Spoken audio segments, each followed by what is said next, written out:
Olá a todos, bom dia. Hoje nós vamos falar sobre remoção de fósforo no tratamento de esgotos sanitários por processos físico-químicos. A ideia é nós abordarmos alguns aspectos de projeto e operacionais que me permitam garantir uma remoção de fósforo adequado no tratamento de águas residuárias.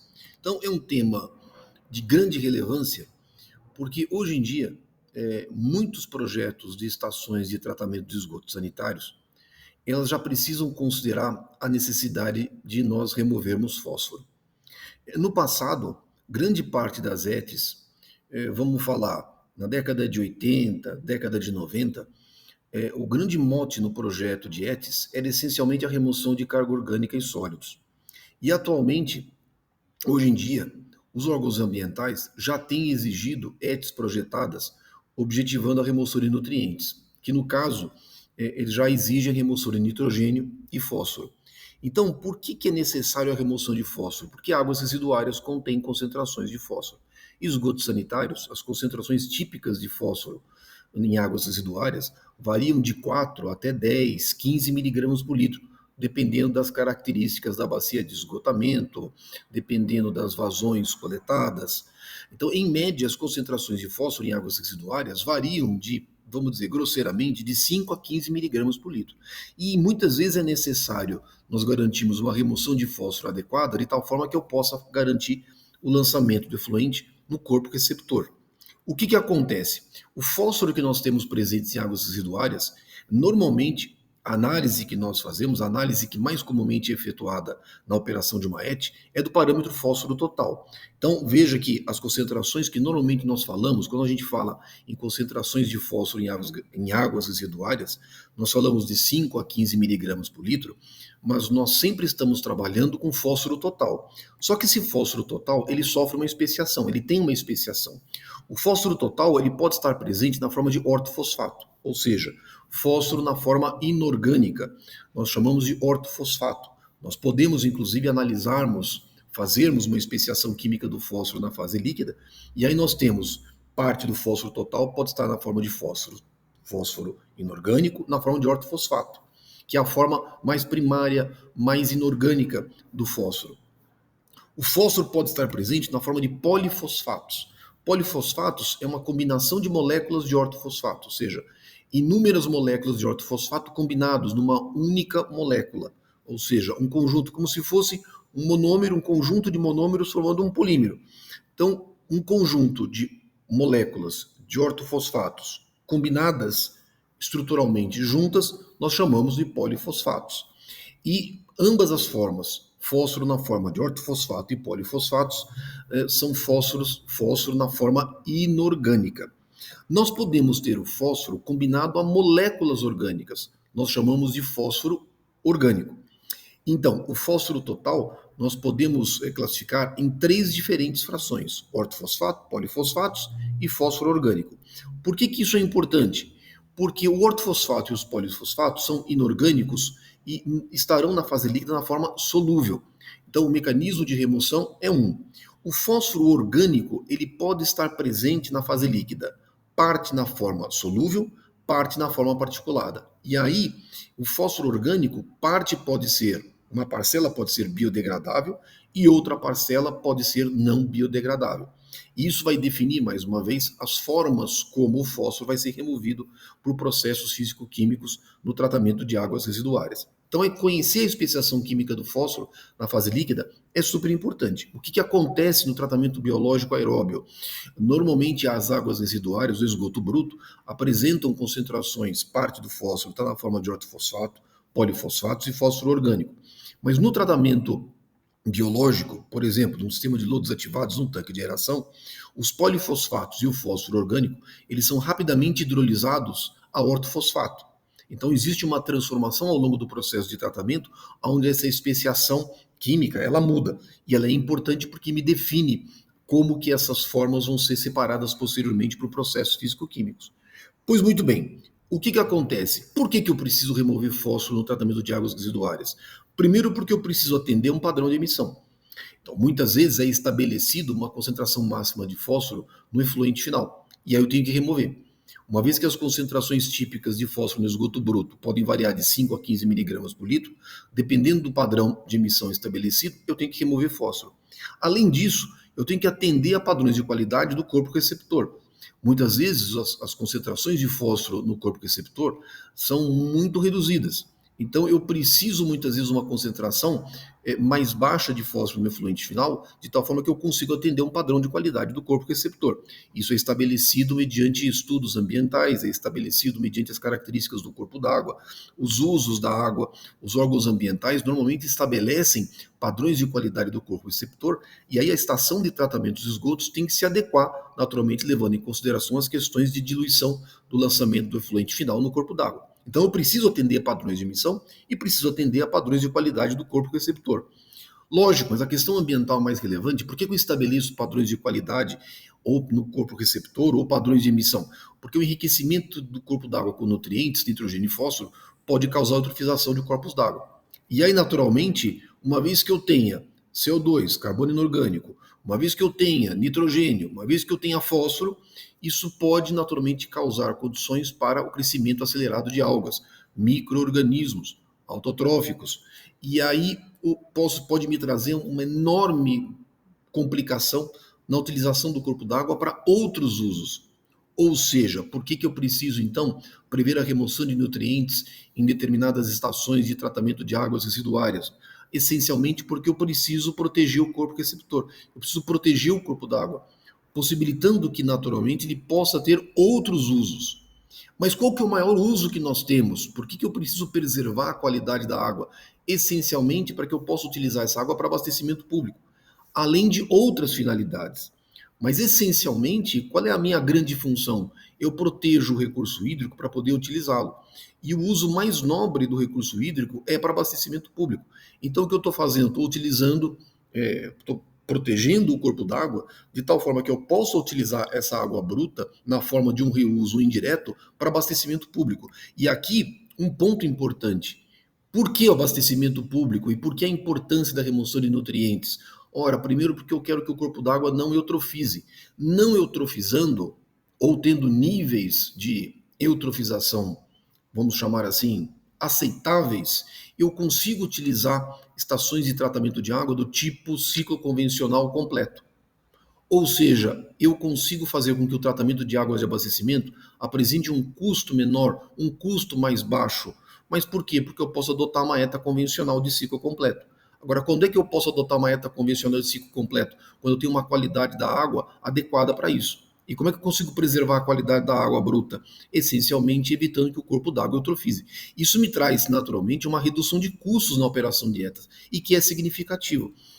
Ou seja, todo recurso que eu gasto fazendo um tratamento de esgotos, projetando uma ET, possibilitando remoção de nutrientes e operando de forma satisfatória, embora isso aparentemente custe caro, e custa, tudo custa, isso custa dinheiro, custa caro, na hora que eu passo a pegar uma parcela desse recurso e investir no tratamento de águas residuárias, naturalmente o que eu vou fazer? Eu vou reduzir o meu custo operacional nas estações de tratamento de água.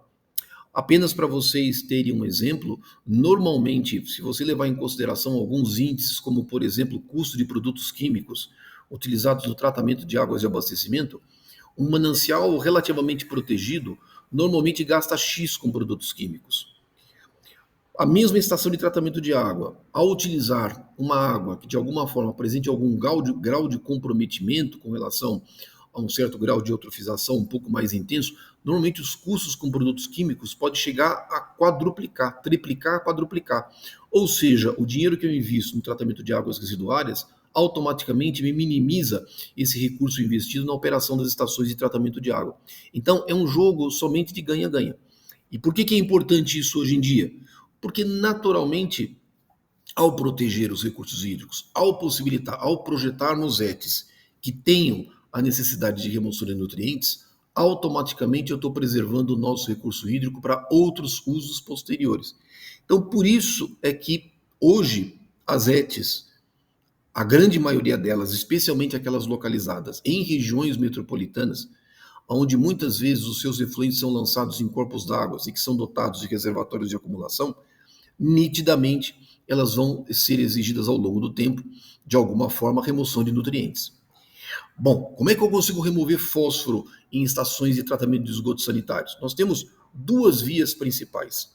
Primeira, remoção de fósforo por processos biológicos de tratamento. Segunda via, remoção de fósforo por processos físico-químicos de tratamento. E posso, eventualmente, fazer uma combinação de ambos. Eu posso utilizar tanto remoção biológica de fósforo, como também posso utilizar a remoção de fósforo por processos físico-químicos. Ou seja, nós temos duas grandes vias. Eu vou tratar nesse vídeo, vou trazer a experiência para vocês, mais especificamente voltada à remoção de fósforo por processos físico-químicos. Mas vou fazer alguns comentários com relação à remoção biológica de fósforo, para a gente poder entender as limitações de uma tecnologia e de outra. O que acontece? Normalmente, as estações de tratamento de águas residuárias, elas são projetadas essencialmente para remoção de carga orgânica e sólidos, historicamente. Hoje em dia, os órgãos ambientais já têm exigido uma etapa de desinfecção para melhoria da qualidade microbiológica do efluente final. Mas, em linhas gerais, fazendo um histórico, as ETs, e aí vamos colocar uma ET clássica do tipo, por exemplo, lodos ativados, que é talvez a ET de maior sofisticação operacional. Uma ET do tipo lodos ativados, normalmente até a década de 70, década de 70, 80, o projeto clássico sempre levou em consideração remoção de carga orgânica e remoção de sólidos. O que acontece? Lá por volta da década de 70, alguns pesquisadores na África do Sul começaram a perceber e a observar que determinados modelos de operação de reatores biológicos me possibilitava a remoção biológica de fósforo por uma certa categoria de micro-organismos acumuladores de fósforo. Isso me auxiliou a criar um conhecimento de como que seria possível eu fazer modificações estruturais no reator biológico, ou seja, prevendo zonas anaeróbias, eventualmente anóxicas, aeróbias, de tal forma que eu possibilitaria a remoção biológica de fósforo. Então, eu posso, por exemplo, ter uma ET onde eu tenha um tratamento preliminar, um tratamento primário, eu posso ter um tratamento biológico, eventualmente desinfecção. Mas como é que eu posso possibilitar que essa mesma ET remova fósforo? Eu posso fazer uma modificação do tratamento biológico, permitindo que esse tratamento biológico faça a remoção de nutrientes. Ou seja, eu posso remover fósforo por processos biológicos, uma modificação do reator biológico, uma ou mais modificações. Então, eu posso prever a remoção de fósforo por meio de modificações do tratamento biológico. Bom, qual que é a grande dificuldade do tratamento biológico da remoção de nutrientes? É a sua questão da estabilidade, porque ela depende de uma condição operacional estável e muitas vezes eu não consigo garantir uma estabilidade no tocante à produção de um efluente final com certas concentrações de fósforo muito reduzidas. Normalmente, sistemas biológicos que me possibilitam a remoção de fósforo conseguem atingir 1 a 2 miligramas de fósforo no efluente final. É um processo sensível e, logicamente, me demanda uma operação muito cuidadosa. Isso custa dinheiro. Então, ela é uma operação complexa, exige profissionais habilitados, a ET tem que ser adequada para isso, e normalmente as concentrações de fósforo por processos biológicos de tratamento conseguem atingir de 1 a 2 miligramas por litro, levando-se em consideração que o processo apresente estabilidade para isso. Processos biológicos têm essa instabilidade. Então, por isso que muitas vezes é difícil nós conseguirmos atingir durante, por exemplo, 95% do tempo, valores de concentração de fósforo, é difícil atingir valores muito baixos. Então, normalmente, consegue-se atingir valores de 1 a 2 miligramas por litro de fósforo no efluente final. Pois muito bem, o que eu posso fazer para melhorar a remoção de fósforo? Eu posso fazer a filtração do efluente final. Parte do fósforo sai no material particulado. Ou seja, fósforo muitas vezes, lógico, ele é incorporado na síntese celular. Então, o efluente final contendo sólidos, naturalmente ele vai conter uma certa concentração de fósforo na forma de fósforo particulado. Então, como é que eu posso melhorar a remoção de fósforo? Eu implemento um tratamento biológico com remoção de nutrientes e eu posso fazer a filtração do efluente final. E aí, eventualmente, desinfecção do efluente final e lançamento do corpo d'água. Não tem sido muito comum no Brasil nós adotarmos sistemas de filtração como tratamento terciário. Muito difícil, razão de questões de custos, de necessidade. Não é comum, mas é possível. E aí você consegue reduzir um pouco mais as concentrações de fósforo no efluente final. Então nós podemos adotar o tratamento biológico e aí eventualmente uma etapa final de separação de sólidos. O que nós podemos fazer? Eventualmente, eu posso manter o meu tratamento biológico, objetivando, por exemplo, remoção de carga orgânica, nitrificação. Eu posso adotar um tratamento físico-químico ajusante do tratamento biológico, o que muitas vezes a gente chama de um tratamento terciário, ou seja, eu adoto um tratamento físico-químico ajusante do tratamento biológico. Eu posso também melhorar mais ainda a qualidade do efluente final, possibilitando que o efluente do tratamento físico-químico seja submetido a uma etapa posterior de filtração, da mesma forma. Aí, nesse caso, o que eu estou querendo? A remoção do fósforo na forma de fósforo particulado, fósforo incorporado nos sólidos. Então, eu posso adotar o meu tratamento biológico, ajusante um tratamento físico-químico e como polimento ainda a filtração do meu efluente final. Normalmente, o tratamento físico-químico ele apresenta muito maior estabilidade, porque é um processo físico-químico, eu não dependo de uma cultura de micro-organismos presentes no reator biológico. Normalmente eu consigo atingir concentrações de fósforo da ordem de 0,5, em torno de 0,5 a 1 miligrama por litro. Com a filtração, eu consigo atingir valores até de 0,2, 0,1 miligrama por litro de fósforo no efluente final. Mas eu preciso de uma etapa posterior, uma etapa complementar de separação de sólidos. Muitas vezes, isso é muito comum em determinadas ETs, eu combino ambas as tecnologias. Eu posso, eventualmente, ter um tratamento biológico com remoção de nutrientes e associado a um tratamento físico-químico posterior. Aí eu consigo combinar ambas as tecnologias. E aí, se eventualmente eu colocar a filtração no efluente final, eu consigo atingir concentrações de fósforo menores do que 0,1 miligramas por litro, concentrações muito baixas. Em muitas ETs, na Europa, nos Estados Unidos, são exigidas concentrações de fósforo tão baixas no efluente final que muitas vezes me exige-se a combinação de ambos os processos, tratamento biológico, tratamento físico-químico, filtração do efluente final, eu consigo atingir até 0,1 miligrama por litro de fósforo no efluente final. Então, não é que exista apenas, só posso adotar o tratamento biológico ou só o físico-químico. Não, eu posso combinar. E aí o que acontece? Muitas vezes existe uma grande dificuldade na readequação de ETs que me objetive a remoção de nutrientes para o processo biológico. É muito difícil. Por exemplo, eu tenho uma ET existente, eu tenho meus tanques de geração existentes, eu não consigo readequar o meu processo biológico para a remoção de nutrientes, eu não consigo, muitas vezes, implementar um tratamento físico-químico, seja por questões de inexistência diária, seja por dificuldades de perfil hidráulico, não consigo implementar um processo físico-químico. E aí, muitas vezes, o que acontece? Uma alternativa que é muito comum e é utilizada na Europa, em muitas ETs na Europa, é a adição de coagulante diretamente nos tanques de aeração. Aqui eu vou fazer um agradecimento.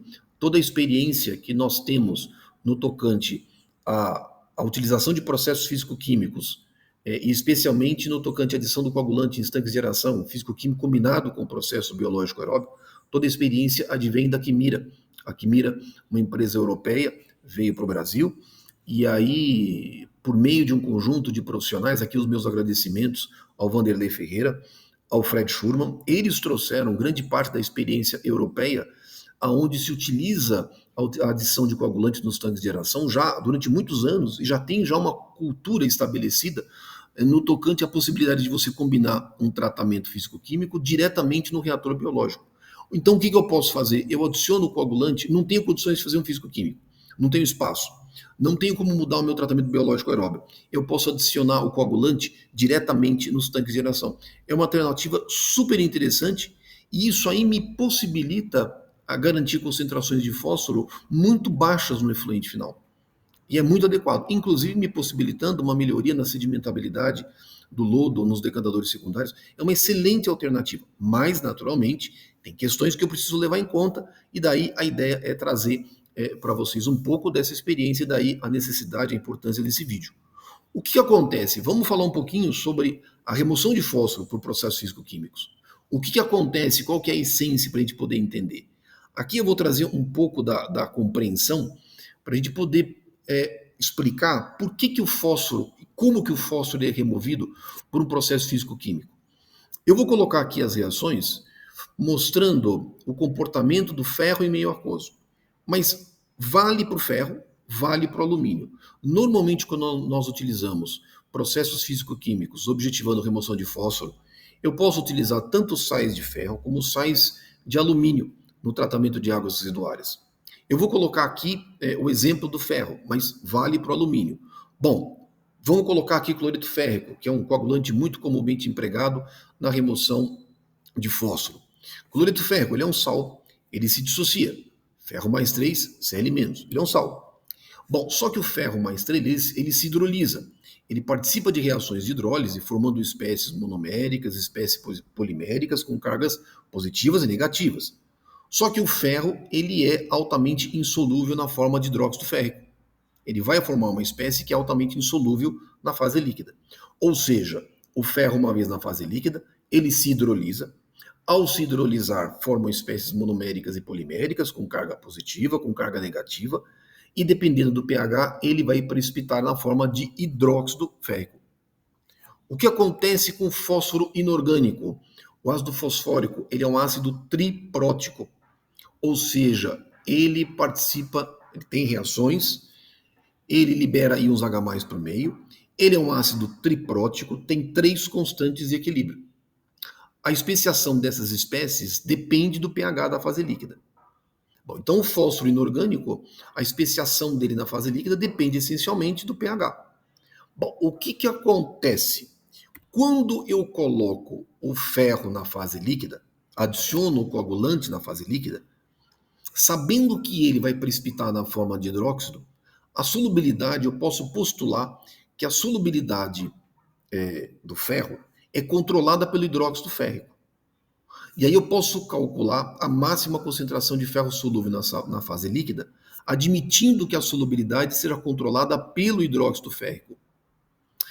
Eu já produzi um vídeo anterior falando sobre como que eu consigo obter diagramas de solubilidade. Eu vou colocar o link desse vídeo na descrição desse vídeo. Vou colocar o link na descrição do vídeo. Se vocês quiserem assistir, fiquem à vontade. Lá eu mostro como que nós conseguimos, como que é possível a obtenção de diagramas de solubilidade. Então, eu não vou entrar em detalhes aqui, mas eu estou postulando que o ferro tem a sua solubilidade controlada pelo hidróxido férrico. E o que significa dizer isso? Significa que a concentração de ferro máxima solúvel na fase líquida é ditado pela concentração de íons OH-. Ou seja, esta espécie máxima solúvel, ela depende essencialmente do pH. E aí eu consigo construir um diagrama de solubilidade. Eu posso postular o seguinte, não, mas espera um pouquinho, mas o ferro não vai remover fósforo? Não pode precipitar, o ferro não pode precipitar na forma de FePO4? Pode. Eu posso postular que a concentração máxima de ferro, ela também, a sua solubilidade agora, é controlada pelo ânion PO4-3. Ou seja, esta concentração máxima solúvel agora tem que respeitar uma outra constante de equilíbrio, um outro produto de solubilidade que dependa das concentrações de íon fosfato. Posso fazer isso? Posso fazer. O que eu vou fazer? Eu vou desenhar esses diagramas de solubilidade, e aí nós vamos chegar a algumas conclusões que são importantes e que, na verdade, vamos justificar como é que o ferro, como é que o fósforo, né, ele é removido por processos físico-químicos de tratamento. Vamos admitir o seguinte, eu tenho uma concentração de fósforo de total de 2 vezes 10 a menos 4 molar. E eu, por exemplo, coloco uma concentração de ferro total igual a 1 vezes 10 a menos 4 molar. Ou seja, ferro, uma concentração menor do que a concentração de fósforo. Ou seja, eu tenho 2 vezes 10 a menos 4 molar de fósforo e coloco 1 vezes 10 a menos 4 molar de ferro. O que acontece? Em vermelho, eu tenho o diagrama de solubilidade controlado pelo hidróxido. Em amarelo, pelo fosfato férrico. O que acontece? Dependendo do pH, por exemplo, para pH menor do que 7,5, quem controla a solubilidade é o ferro na forma de FePO4. Para pHs maiores do que 7,5, quem controla a solubilidade é o hidróxido. Isso admitindo-se que a concentração de ferro seja menor do que a concentração de fósforo total. Mas veja o seguinte, se eu quero remover fósforo com ferro, veja que a relação molar é 1 para 1.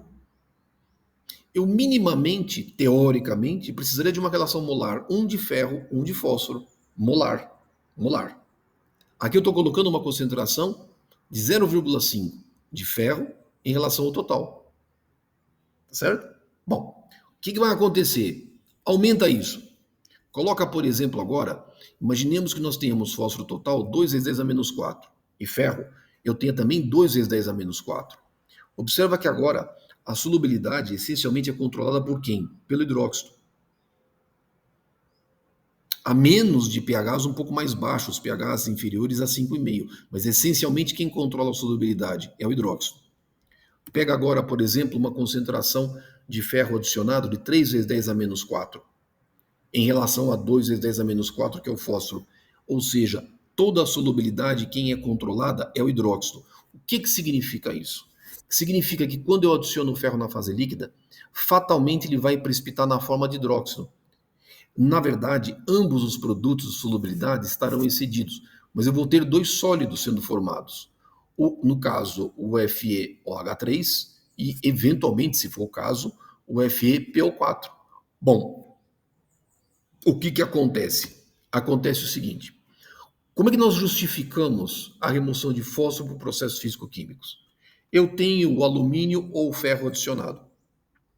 Eu já sei que, com base nas dosagens que nós normalmente aplicamos no tratamento de águas residuárias, eu vou ter a formação do hidróxido. Ele vai formar o hidróxido, vai formar o AlOH3. Eu tenho uma molécula, por exemplo, do ortofosfato aqui. O que vai acontecer? Primeiro mecanismo, eu formo o hidróxido.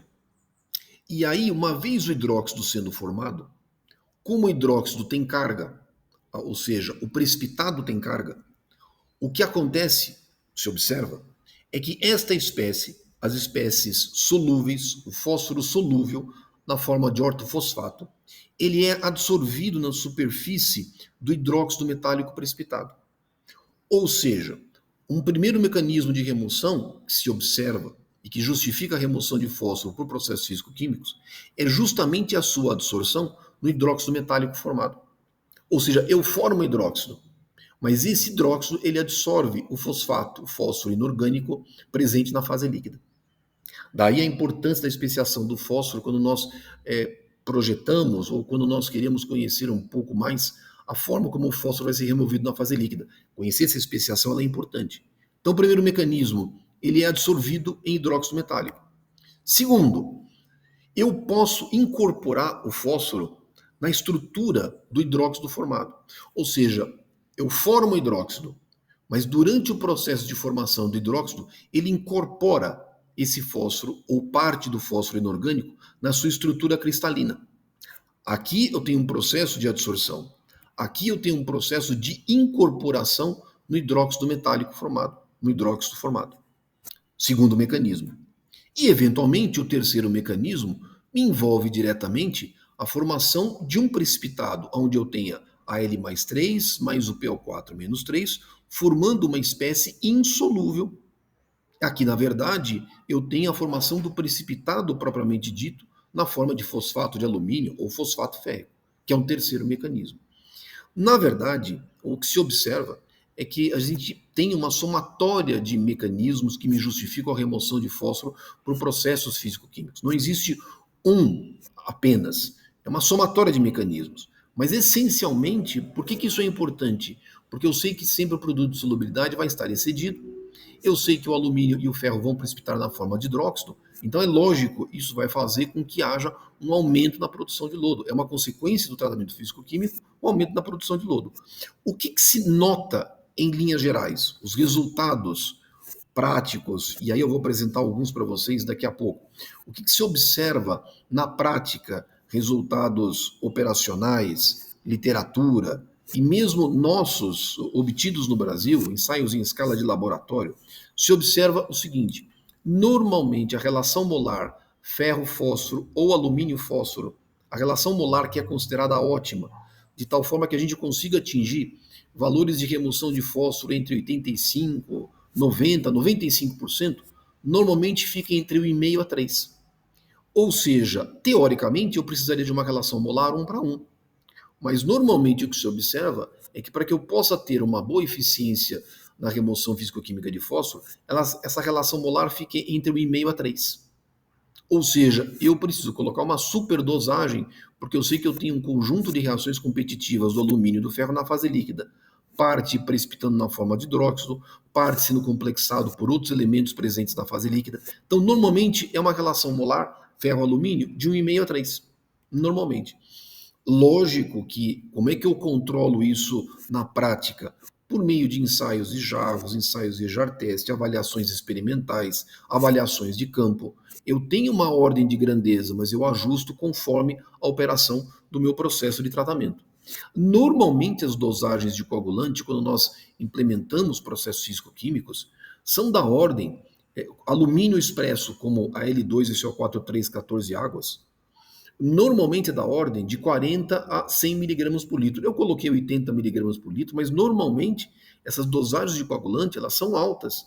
Elas chegam a atingir de 40 a 100 miligramas por litro. Elas não são baixas. Muitas vezes a gente observa sistemas terciários de tratamento, sistemas físico-químicos de tratamento objetivando remoção de fósforo, operando com dosagens de 10, 5, 15 miligramas por litro. Não vão funcionar de forma satisfatória. As dosagens são altas. E as dosagens para uma boa eficiência do meu sistema de tratamento é da ordem de 40 a 100 miligramas por litro. Normalmente, cloreto férrico, a gente pode trabalhar com dosagens menores, 40, 80 miligramas por litro, mas são dosagens altas, não são baixas. Naturalmente, isso sujeito a ajustes. Por exemplo, eu vou colocar aqui alguns resultados de ensaios que nós fizemos no laboratório durante muito tempo. Por exemplo, o efluente bruto, esgoto bruto, Aete Barueri. Aqui é um ensaio de jarros que foi efetuado objetivando avaliar a remoção de fósforo. Eu tenho uma concentração de fósforo no efluente bruto em torno de 3 e pouco miligramas por litro, e aí você observa, né, lógico, aumenta a dosagem de coagulante, diminui a concentração de fósforo, mas vejam que as dosagens, eu tenho concentrações em torno aqui de 0,5 a 1 miligrama por litro, dosagens de 80, 100 miligramas por litro. Ou seja, não são dosagens altas. Vamos mudar o efluente tratado. Vamos fazer o mesmo ensaio agora para o efluente tratado. Uma concentração de fósforo total de 5 miligramas por litro. Observa, mais uma vez, dosagens de 80 a 100 miligramas por litro para atingir, muitas vezes, uma concentração de fósforo no efluente final em torno de 1 miligrama por litro. Ou seja, as dosagens não são baixas, as dosagens são altas. Vamos trabalhar com outro efluente. Por exemplo, um efluente de um processo anaeróbio de tratamento, um efluente de um reator UASB. Mesma coisa, uma concentração de fósforo de 4 miligramas por litro.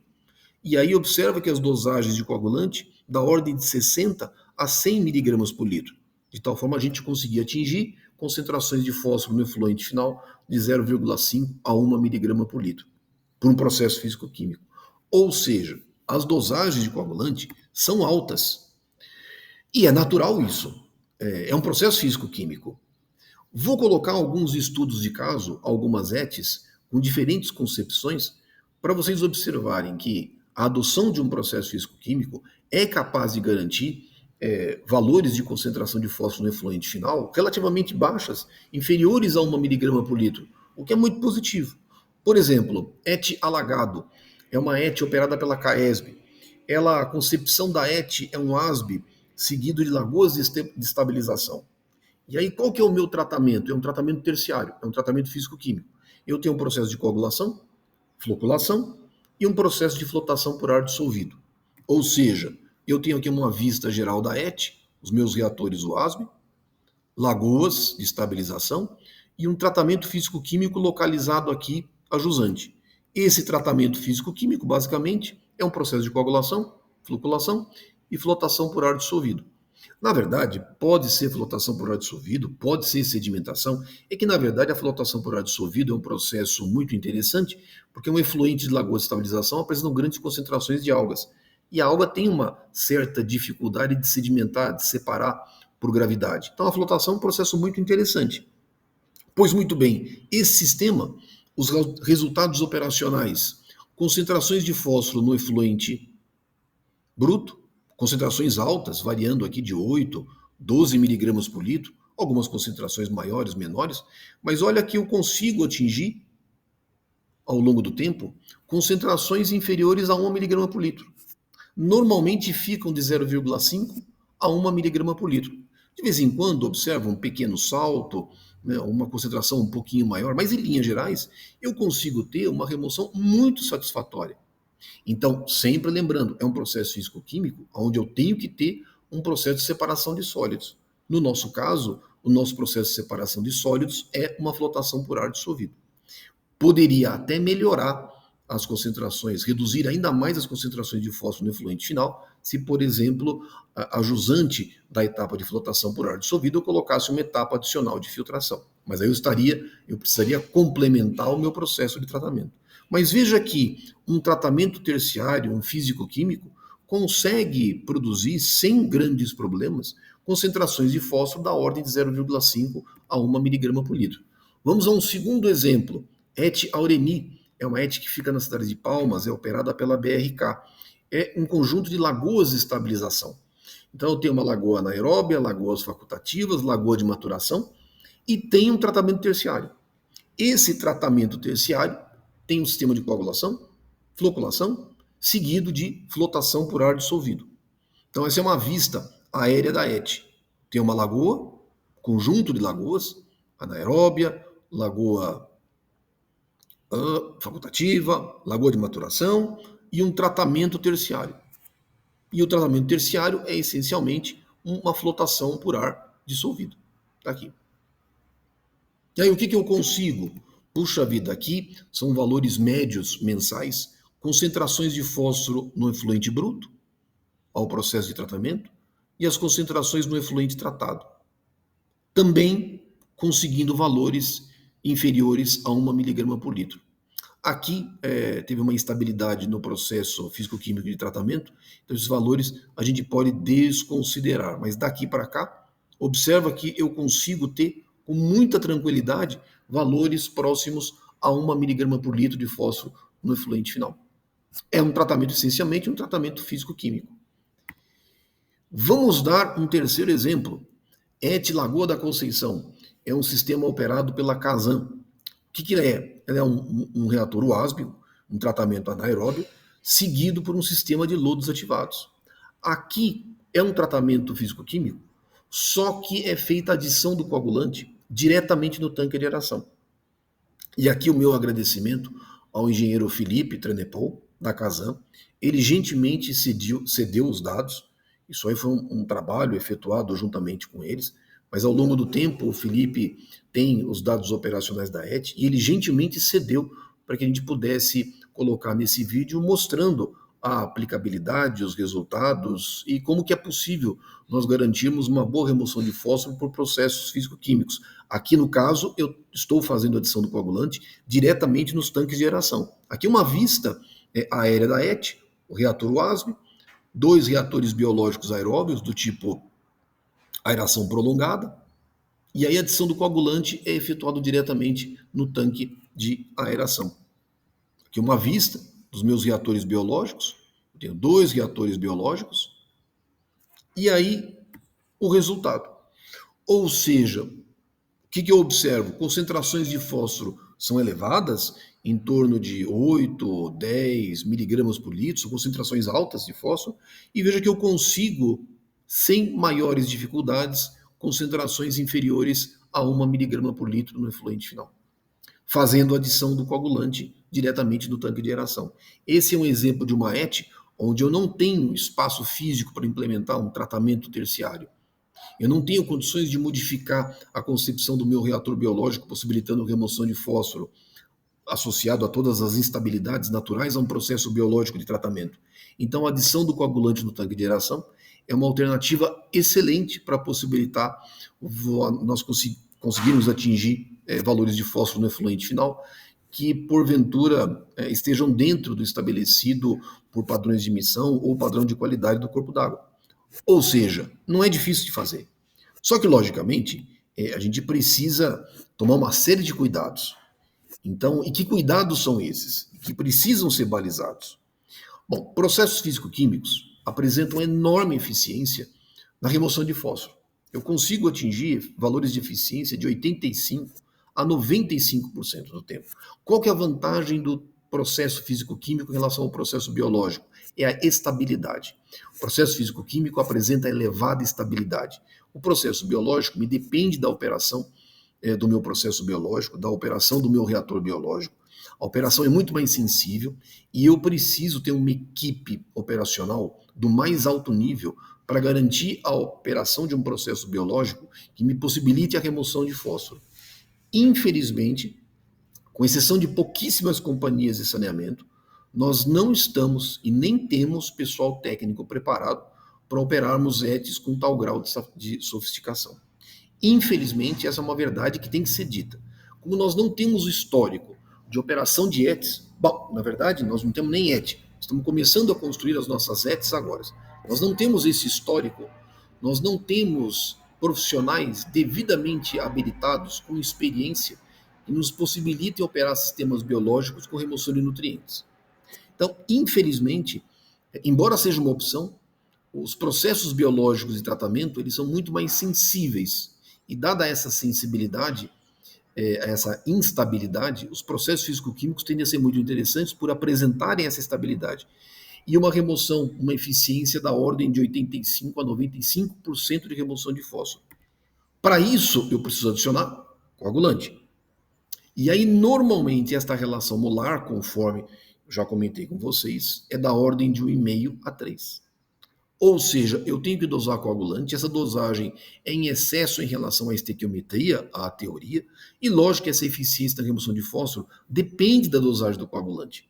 E aí eu preciso avaliar isso conforme a especiação química do fósforo na fase líquida, daí a importância de sempre se realizarem ensaios experimentais, ensaios em laboratório, em bancadas, em jarros, observações de campo. Essa dosagem tem que ser ajustada conforme a operação do meu processo de tratamento. Mas normalmente essas dosagens elas ficam na faixa de, grosseiramente, de 40 a 100 miligramas por litro. As dosagens são altas, elas não são baixas. E é lógico, qual que é a consequência na hora em que eu adiciono o coagulante com dosagens da ordem de 40 a 100 miligramas por litro? O coagulante vai precipitar na forma de hidróxido, vai aumentar a produção de lodo. Eu tenho que levar em consideração esse aumento na produção de lodo na operação da ET. Isso é custo. Isso tem que ser levado em conta. Tudo é custo, tem que ser levado em conta. Bom, o que acontece? Quando eu tenho processo físico-químico clássico, coagulação, floculação e algum processo de separação de sólidos, normalmente ou sedimentação ou flotação por ar dissolvido, que são os processos mais clássicos, ou seja, é um físico-químico tradicional. Coagulação, floculação, ou sedimentação, ou flotação por ar dissolvido. Eu consigo atingir concentrações de fósforo da ordem de 0,5 a 1 miligrama por litro. Naturalmente, levando em consideração que eu preciso fazer ajustes na dosagem de coagulante conforme variam as concentrações de fósforo no esgoto bruto, ou as concentrações de fósforo presentes na fase líquida. Eu consigo atingir, inclusive com resultados operacionais que eu mostrei para vocês, eu consigo atingir valores de concentração de fósforo de 0,5 a 1 miligrama por litro. Se eu quiser concentrações de fósforo inferiores a 0,5 miligramas por litro, 0,2, muitas vezes até 0,1 miligrama por litro, aí não tem jeito, eu preciso ter uma etapa de filtração adicional. Eu tenho que adicionar um outro processo de separação de sólidos adicional para possibilitar a remoção do fósforo que esteja na forma particulada, presentes nos sólidos oriundos do processo físico-químico de tratamento. E aqui é uma consideração importante que a gente tem que fazer. Muitas vezes, os órgãos ambientais costumam impor concentrações de fósforo como padrão de emissão muito restritivos. Não há nenhum problema em você colocar valores restritivos, desde que você entenda que isso induz a custos e isso tem que ser pago por alguém. Ou seja, isso não é de graça, isso custa. E aí, normalmente, isso é pago pelo consumidor. Alguém vai ter que pagar por isso, tem que estar inserido dentro da tarifa. Então, muitas vezes, não adianta a adoção de parâmetros extremamente restritivos, sabendo que muitas vezes as companhias de saneamento, sejam elas empresas estatais, sejam elas públicas, sejam elas privadas, elas precisam ter dotações orçamentárias para isso. Se não tem dotação orçamentária, isso tem que ser colocado na tarifa. Ou seja, automaticamente isso vai se induzir um aumento de custos. Então, isso tem que ser relativamente bem pensado, porque muitas vezes, quantas vezes eu fiz projetos de ETs, em trabalhos de consultoria, e a gente observava muitas vezes órgãos ambientais exigindo para o efluente final concentrações de fósforo inferiores, no efluente final, concentrações inferiores a 0,05 miligrama por litro. E ia dizer, olha, não é que não seja possível atingir, é possível.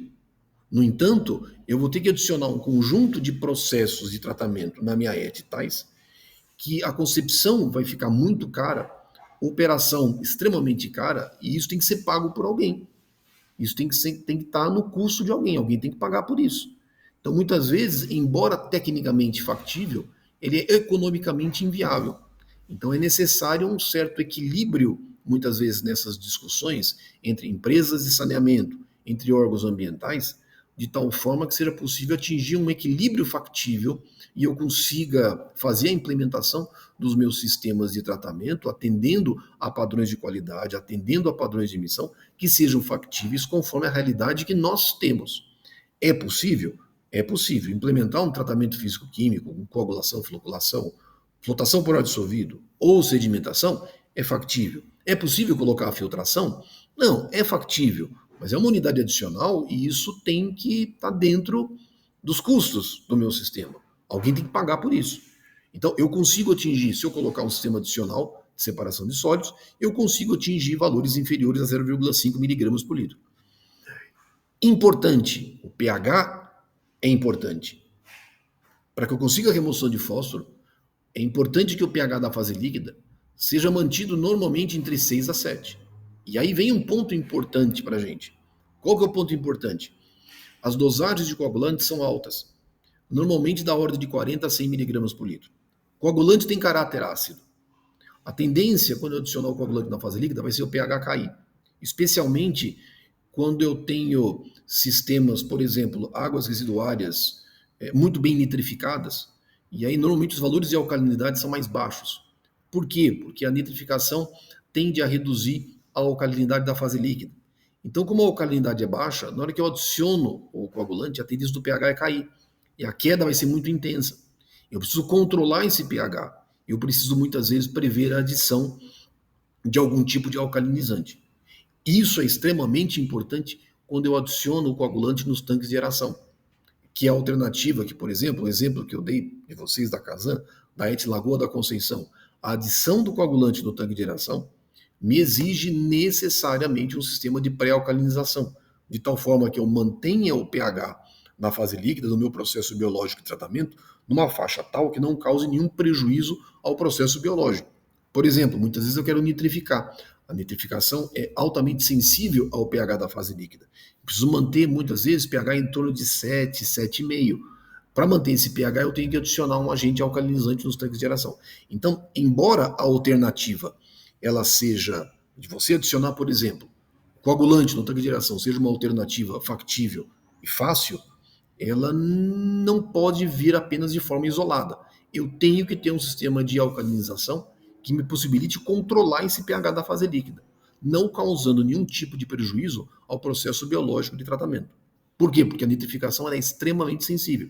O pH tem que ser mantido em torno de 7 a 7,5, de tal forma que eu consiga atingir taxas máximas de crescimento de micro-organismos nitrificantes, as nitrossomonas e as nitrobactérias. Então eu preciso manter esse pH altamente estável entre 7 a 7,5. Mas se eu adiciono coagulante, o pH vai cair. E o pH caindo, eu posso causar um prejuízo no processo biológico de tratamento. Normalmente, não acontece nenhum tipo de prejuízo na remoção da carga orgânica, mas tem prejuízos no processo de nitrificação. Então eu tenho que levar em consideração. Lógico que se eu estou adicionando coagulante, é evidente que o que vai acontecer? Vai aumentar a produção de lodo. E isso eu tenho que levar em consideração. Preciso levar em consideração. Então, qual que é a consequência de um tratamento físico-químico? É o aumento da produção de lodo, e isso tem que estar inserido dentro dos custos do processo de tratamento. Bom, basicamente, são as grandes questões que eu gostaria de trazer para vocês sobre processos terciários, processos físico-químicos, objetivando a remoção de fósforo, mostrando é possível nós garantirmos concentrações de fósforo em efluentes tratados inferiores, por exemplo, a 1 miligrama por litro. É possível. A adoção de um processo físico-químico é factível. Eu consigo. É difícil? Não, não é. Apresenta grande estabilidade? Apresenta grande estabilidade. É possível fazer. Não é difícil. Agora, logicamente, toda a introdução de tecnologias, de processos unitários dentro de uma estação de tratamento de águas residuárias induz a custos. E isso tem que estar inserido dentro dos custos de capital, os custos de operação do meu sistema de tratamento. Mas não é nada absurdo. É relativamente fácil, é difícil, é relativamente fácil, não é difícil, basta que uma série de questões e cuidados operacionais sejam devidamente conhecidos, de tal forma que eu consiga fazer esta implementação. Bom, para aqueles que são apaixonados pelo tratamento de águas residuárias, todos os vídeos que eu faço voltados a tratamento de águas residuárias, eu recomendo esse livro para estudo. O livro chama-se Wastewater Treatment and Reuse, Theory and Design Examples. Esse livro é o livro do Kazin e do Tzu, é a terceira edição. Esse livro é excelente, são 2 volumes e eles complementam o livro da Metcalfe-Ned. Normalmente no Brasil nós temos como bíblia no tratamento de águas residuárias o livro da Metcalfe-Ned. É um livro muito bom, teoricamente muito bom. No entanto, o livro do Kazin ele complementa porque ele é um livro de projeto. Ele é essencialmente um livro de projeto. E são 2 livros. São 2 volumes. Infelizmente, nós não temos esse livro em português. Ele tem que ser comprado em inglês, tem que ser adquirido fora, mas é um livro excelente e eu recomendo. Aqueles que queiram dar continuidade aos estudos na área de projetos de ETs, tratamento de águas residuárias, mais voltados especialmente a aspectos de projeto, recomendo fortemente o estudo desse livro, que tem esse livro na cabeceira como uma bíblia, porque é um livro excelente, é um livro fora de série. Está na terceira edição. Então é um livro de muito sucesso nos Estados Unidos, no meio acadêmico, no meio profissional. Recomendo àqueles que queiram dar continuidade aos estudos na área de tratamento de águas residuárias. Pois bem, se alguém tiver alguma dúvida neste vídeo, coloca nos comentários. Na medida do possível, vou respondendo. Se alguém quiser fazer algum comentário, alguma sugestão de assunto a ser tratado em vídeos futuros, também coloca e a gente verifica a possibilidade de fazer ou não. Se eu tiver condições, se eu conhecer um pouco do assunto, eu busco informações adicionais e procuro fazer esse vídeo para vocês. Então, bom, obrigado por vocês terem assistido esse vídeo até o final. Não deixe de colocar os comentários de vocês no vídeo e até os nossos próximos vídeos, se Deus quiser. Então, um abraço a todos e até lá.